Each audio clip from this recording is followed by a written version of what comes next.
నమస్తే, welcome to Abhinav Bharat. ఏపీలో రాజకీయం రోజు రోజుకు వేడెక్కుతోంది. కూటమి అధికారంలోకి వచ్చాక చాలా మంది వైసీపీ నేతల జాడలేదు. గత ప్రభుత్వంలో చంద్రబాబును, ఆ పార్టీ నేతను తీవ్రంగా విమర్శించిన వారిలో వల్లభనేని వంశీ ఒకరు.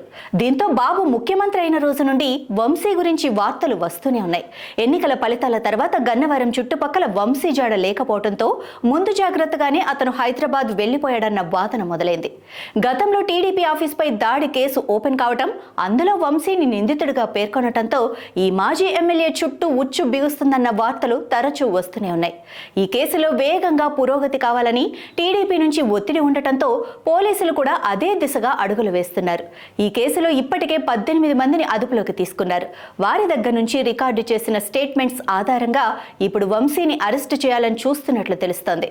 గన్నవరం టీడీపీ కార్యాలయం దాడి కేసులో తనను అరెస్టు చేస్తారని ముందే గ్రహించిన వంశీ గత కొంతకాలంగా కుటుంబంతో కలిసి హైదరాబాద్లోనే ఉంటున్నారు. అయితే ఇప్పుడు వంశీని అరెస్టు చేయడానికి 3 స్పెషల్ టీంలు ఇప్పటికే హైదరాబాద్ చేరుకున్నట్టు సమాచారం. ఇదే నిజమైతే నేడో రేపో వంశీ అరెస్టు ఖాయమని అనుకోవచ్చు. ఇదిలా ఉండగా పరిస్థితులను ముందుగానే పసిగట్టగల వంశీ ఇప్పటికే అమెరికా చెక్కేసుంటాడన్న అనుమానాలు కూడా వ్యక్తమవుతున్నాయి. నాయకులారా, మీ పనితనం మీ అధినాయకులకు తెలియజేయాలనుకుంటున్నారు. ప్రజలారా, మీ సమస్యలను మీ నాయకులకు తెలియజేయాలనుకుంటున్నారు. ప్రజా సమస్యల పరిష్కార వేదిక మీ అభినవ్ భారత్.